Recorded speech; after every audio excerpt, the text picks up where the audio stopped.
Assalamualaikum, salam sejahtera dan selamat kembali semula ke channel Abang. Terima kasih sangat-sangat sudi nak dengarkan cerita yang Abang nak sampaikan hari ini. Jadi hari ini Abang nak sampaikan satu lagi cerita, tapi ceritanya cukup panjang dan ini adalah antara cerita yang menarik pernah Abang dapat. Abang rasa dia punya feel memang betul-betul merasa sampai dekat hati.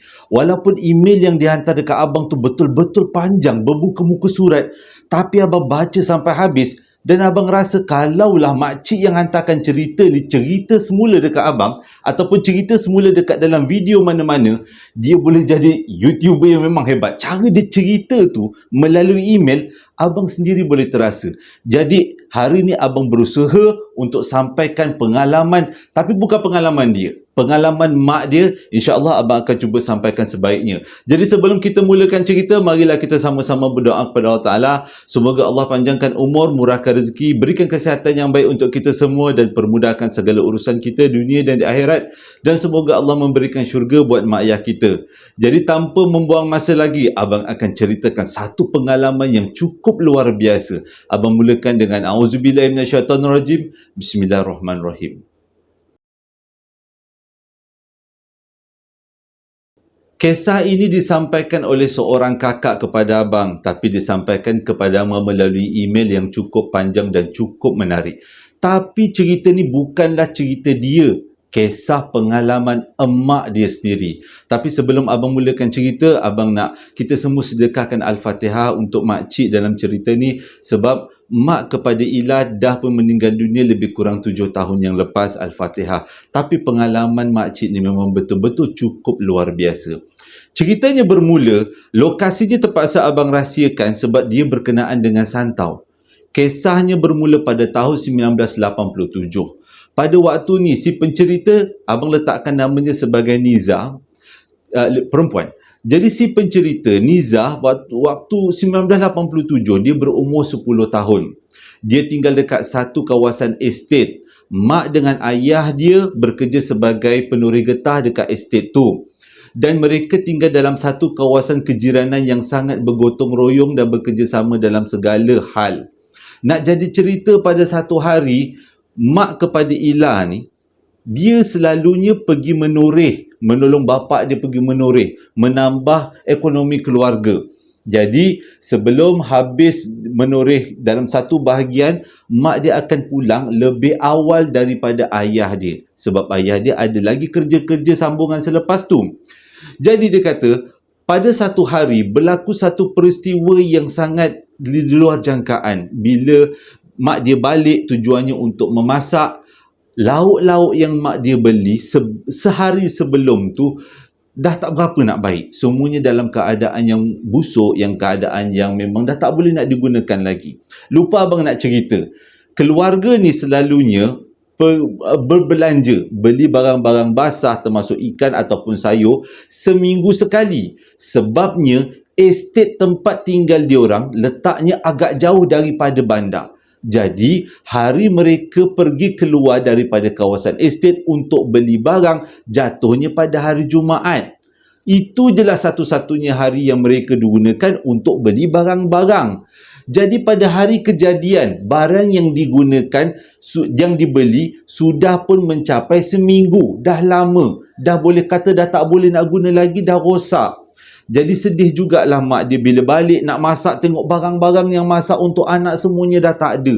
Dah tak elok. Jadi redha je lah, guna je lah masak apa-apa yang ada. Pada waktu tu mak dia tergerak tahu dalam hati, kalaulah ada orang yang datang buat jualan-jualan barang basah sekitar kawasan estate dia, alangkah bagusnya.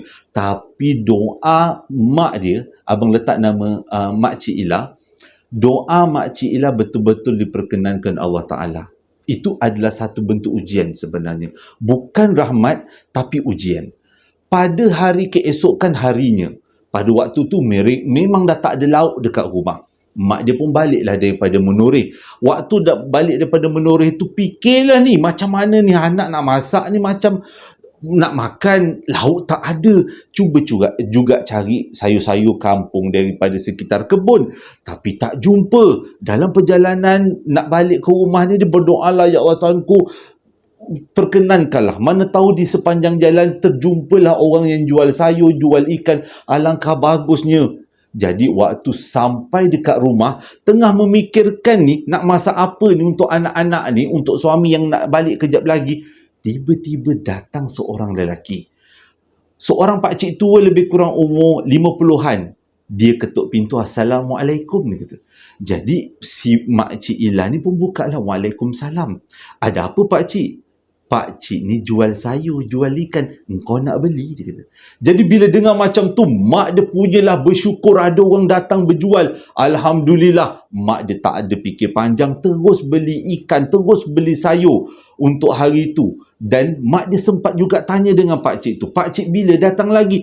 Dia kata, kalau jualan bagus, hari-hari pakcik datang dekat sini, dia kata. Jadi mak dia pun beli dan masaklah semua apa-apa yang dibeli pada hari itu.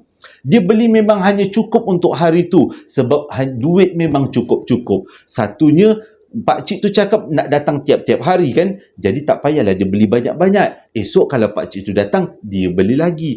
Jadi seperti yang pakcik tu janji, setiap hari pakcik tu datang bawa ikan, bawa sayur yang segar, dan setiap harilah juga makcik Ila beli barang-barang yang bagus untuk anak-anak dia masak.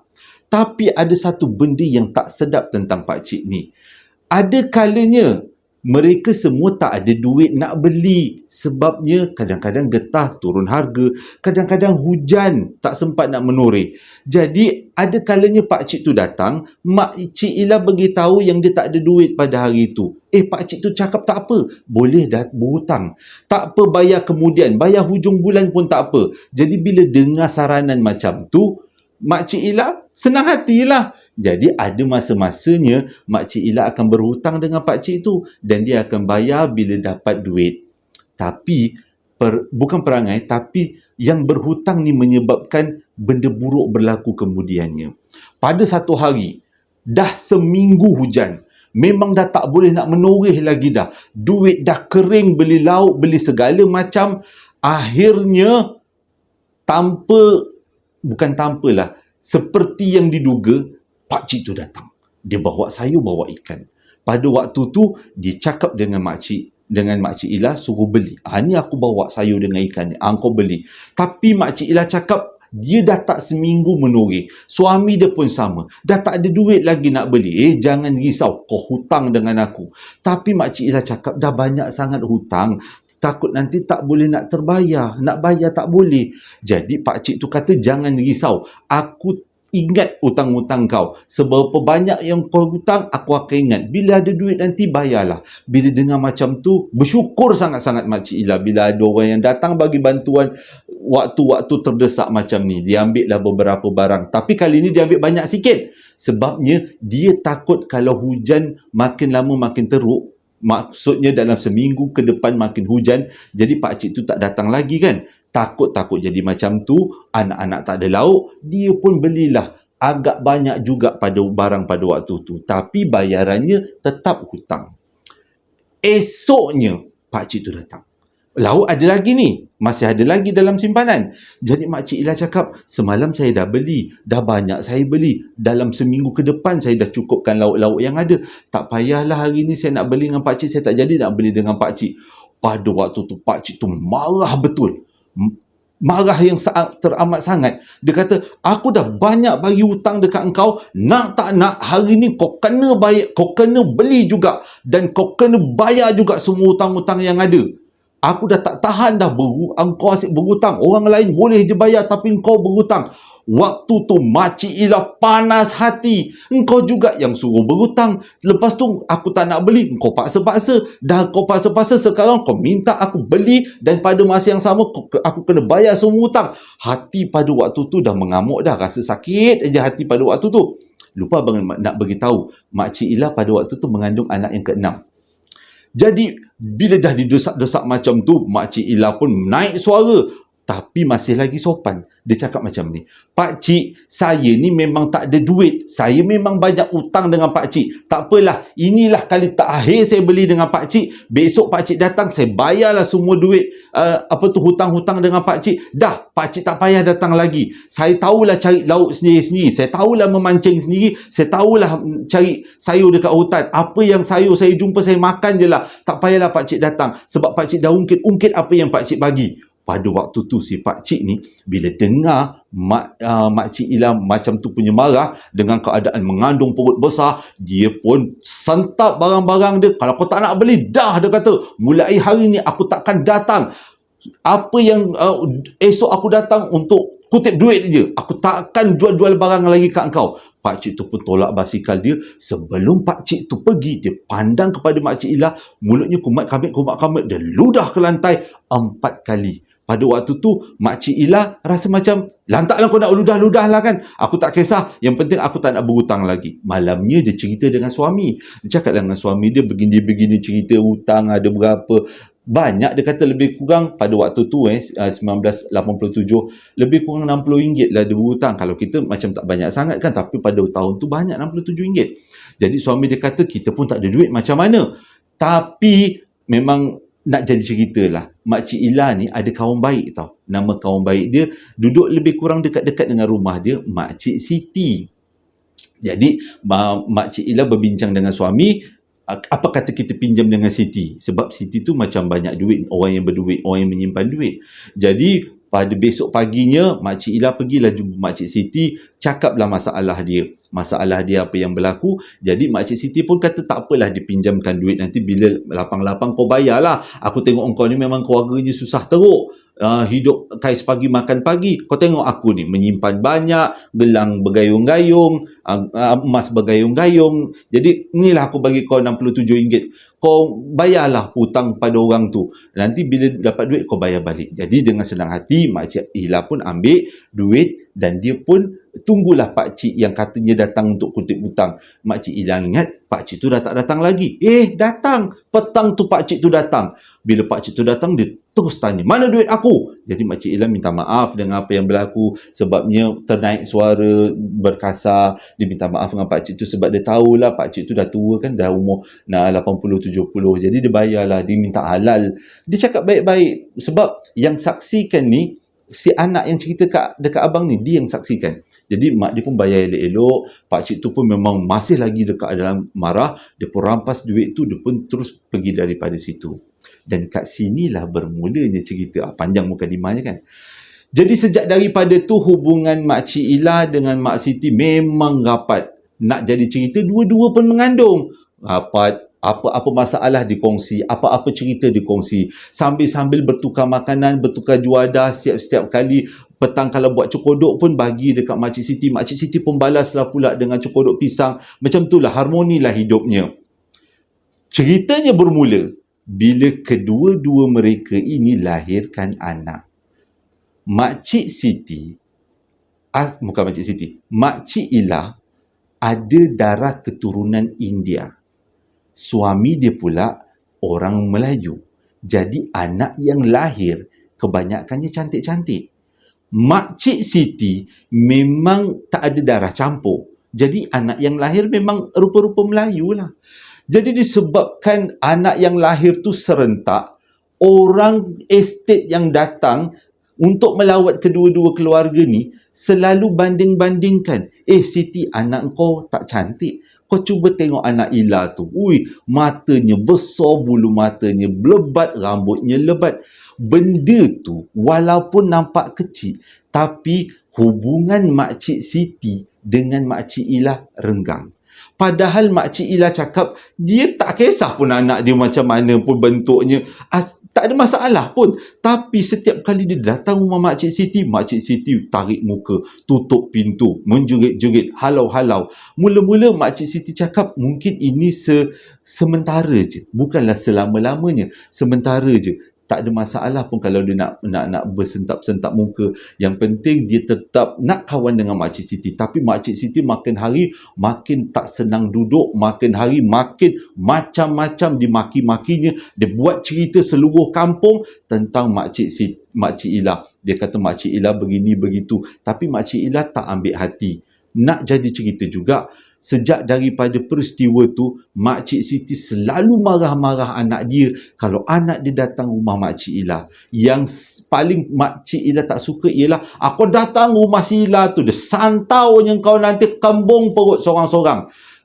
Memang tak sedap. Benda tu satu fitnah yang besar, kata Makcik Siti. Yang nak sampaikan ke Abang Niza, Niza yang sampaikan ke Abang cerita ni pun kata, dulu kita orang sangat baik dengan anak-anak Makcik Siti. Tapi sejakkan peristiwa tu, hubungan mereka renggang. Ceritanya berlanjutan.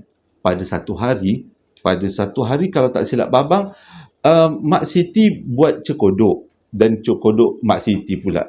Makcik Ila buat cekodok. Cekodok tu cekodok pisang. Dia tahu ke cekodok pisang ni kegemaran Makcik Siti. Jadi dia suruhlah si pemberi cerita ni, Niza ni, hantar ni, kau hantar Niza rumah Mak Siti.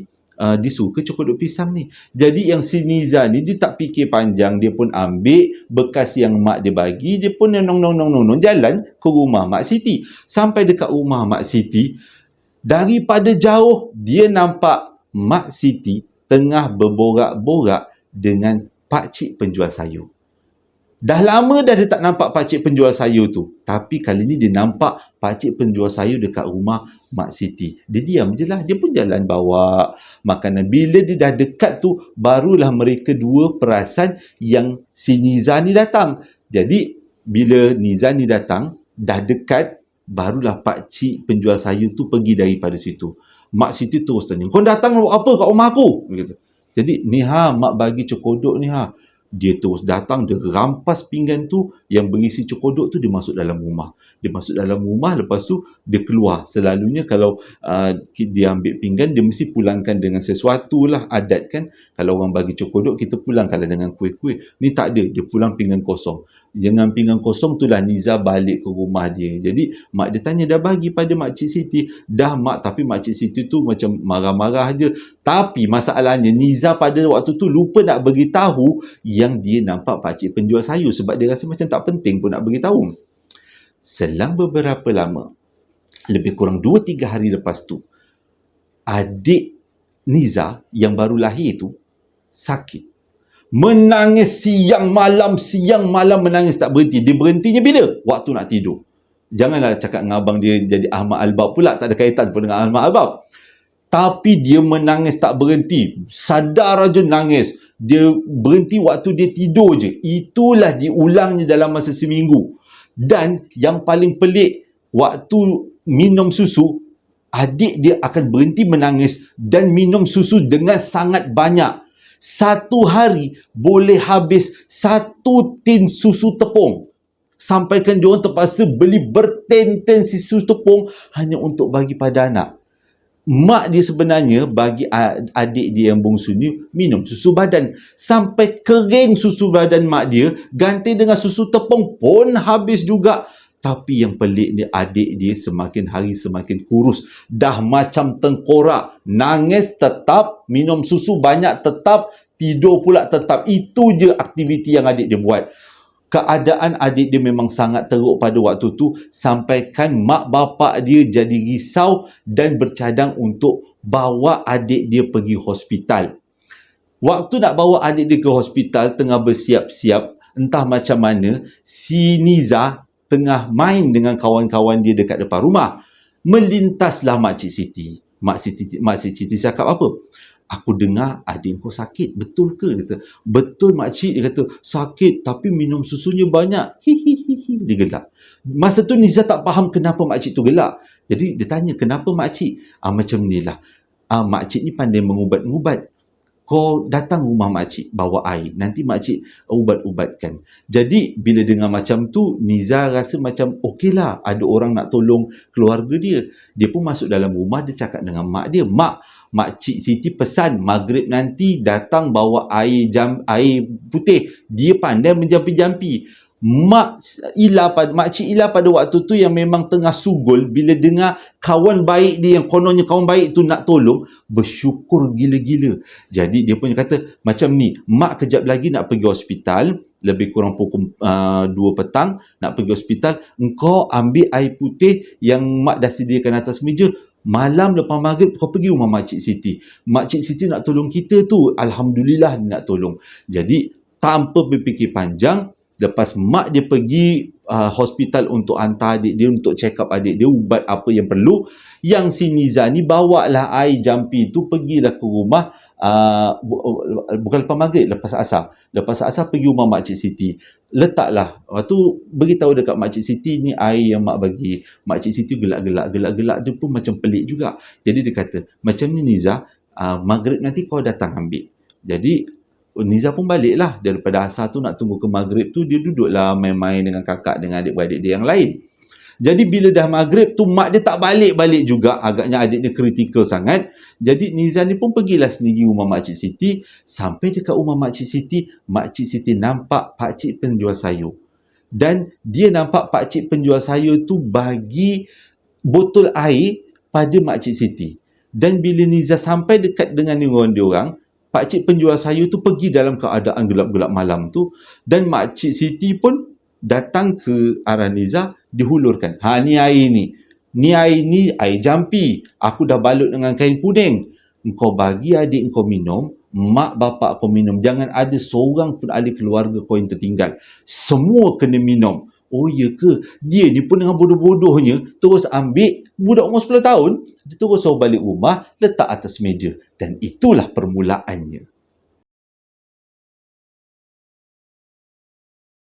Sampai je dekat rumah, dia letaklah bekas air tu dekat atas meja. Dia kata dia tengok je bekas air tu, berbalut-balut kain kuning lah, ada benda pelik-pelik sikit. Tapi dia diam je lah, dia malas nak tegur. Sambil-sambil tu dia tengok adik-beradik dia yang lain. Lepas tu dia tunggulah mak dia balik. Waktu tu dah lepas maghrib, manalah mak dia ni tak balik-balik lagi. Jadi disebabkan mak dia tak balik-balik, dia dengan kakak dia, dengan adik-beradik lain dah mula lapar. Dah rasa macam dah tak boleh tahan, selalu nak kena makan satu keluarga. Ni dah mak dengan ayah tak balik-balik, dia pun pergi ambil pinggan, ambil lah lauk segala macam dengan nasi dekat bekas-bekas yang mak dia dah sediakan. Dia pun makanlah dekat meja. Dia panggil lah kakak dengan adik-adik dia, jomlah makan sekali. Tapi yang lain tu semua nak tunggu mak. Dia kata, kau makanlah dulu Niza.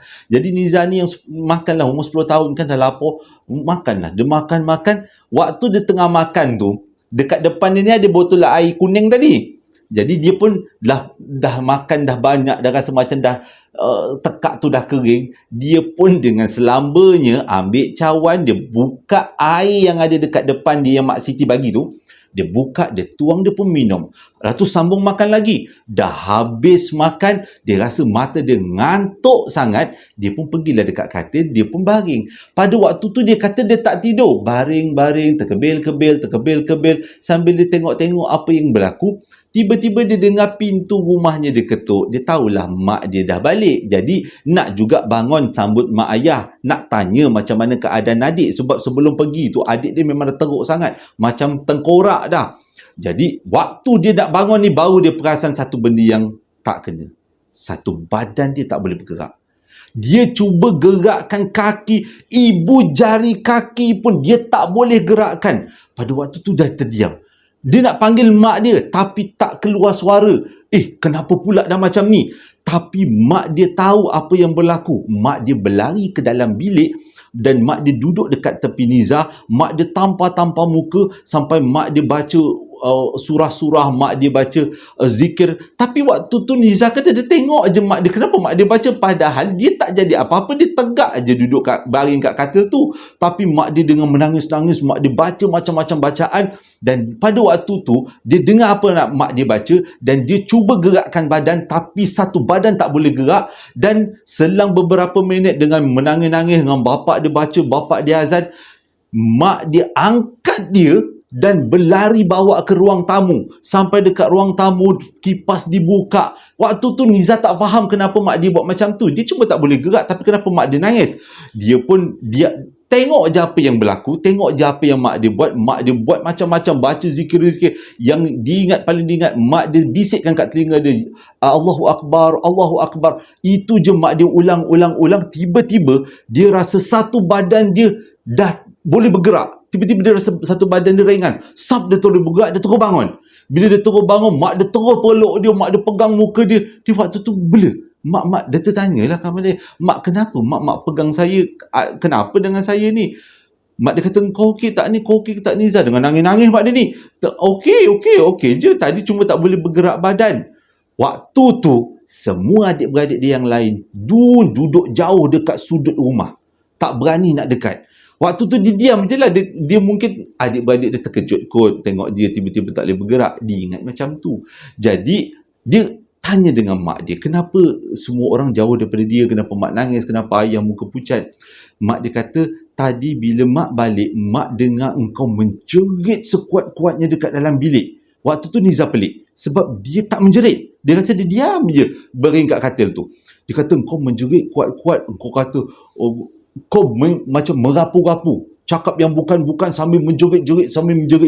Sambil tu badan kau kehempas-hempaskan dekat atas katil. Lagilah Nizam pelik. Pula dia boleh bergerak. Padahal pada waktu dia sedar dia tak boleh gerak.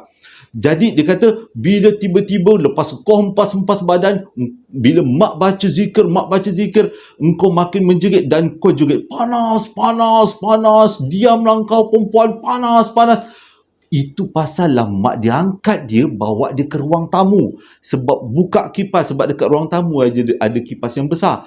Jadi, bila dah buka kipas, mak dia terus zikir, ayah dia azan, mak dia cakap Allahu Akbar kat telinga. Waktu tu, diorang semua takut tengok muka si Nizam. Dia kata muka Nizam penuh dengan darah, dengan nanah. Pada waktu tu, bila dengar cerita macam tu, yang Nizam ni terus bangun, dia pergi tengok kat cermin. Muka ni memang agak sembab, tapi tak adalah muka macam ada darah dengan nanah. Lepas tu mak dia kata tak apa, kita doa pada Allah Ta'ala supaya semuanya berjalan lancar, tak ada apa-apa. Ikut mak berzikir. Jadi dia pun duduk depan mak dia, dia pun sambunglah zikir sama-sama dengan mak dia. Tapi pada waktu tu otak dia berjalan. Kenapa jadi dekat dia tak sama macam apa yang dia nampak? Mak dia cerita tu tak sama macam apa dia nampak. Lepas tu, sejak daripada tu, badan dia senang rasa lemah, dan yang paling pelik sekali, adik-beradik dia seorang pun tak nak dekat dengan dia. Semua jauh je. Semua tak nak dekat. Semua kalau dia panggil adik, terutama adik-adik dia yang kecil, bila panggil adik dia semua tak nak dekat. Semua menangis-nangis bila tengok dia. Lepas tu, ada satu lagi yang pelik. Dia tengok adik dia yang bongsu, yang tadinya rupa tengkorak tu, dia nampak adik dia elok rupa. Macam baby-baby yang lain.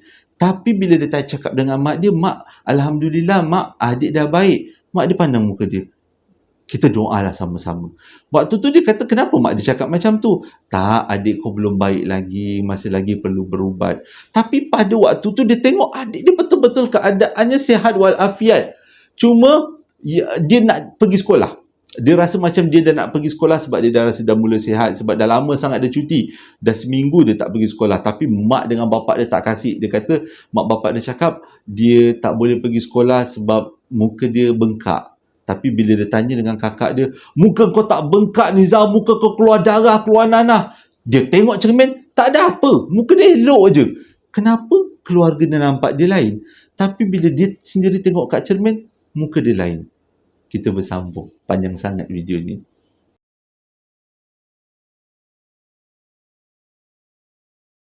Terima kasih sangat-sangat sudi dengarkan cerita yang abang sampaikan. Cerita kali ni memang betul-betul panjang. Abang terpaksa kerat jadi dua supaya tidaklah terlalu boring nak dengarnya. Tapi cerita yang akan datang ni abang akan sambung lagi 2 hari akan datang.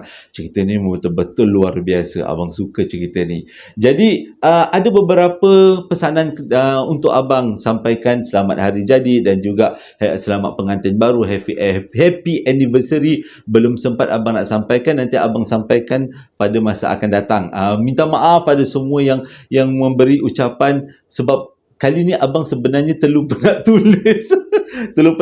Jadi abang minta izin untuk abang sampaikan pada masa akan datang, 2 hari akan datang. Abang minta maaf sebab terlupa untuk kesempatan untuk memberi ucapan selamat hari jadi semua. Minta maaf sekali lagi semua. Jadi terima kasih juga pada yang membeli sambal lara dan juga perapan sate. Hingga berjumpa lagi dalam 2 hari akan datang. Assalamualaikum warahmatullahi wabarakatuh. Jangan marah tau, nanti abang sambung 2 hari lagi.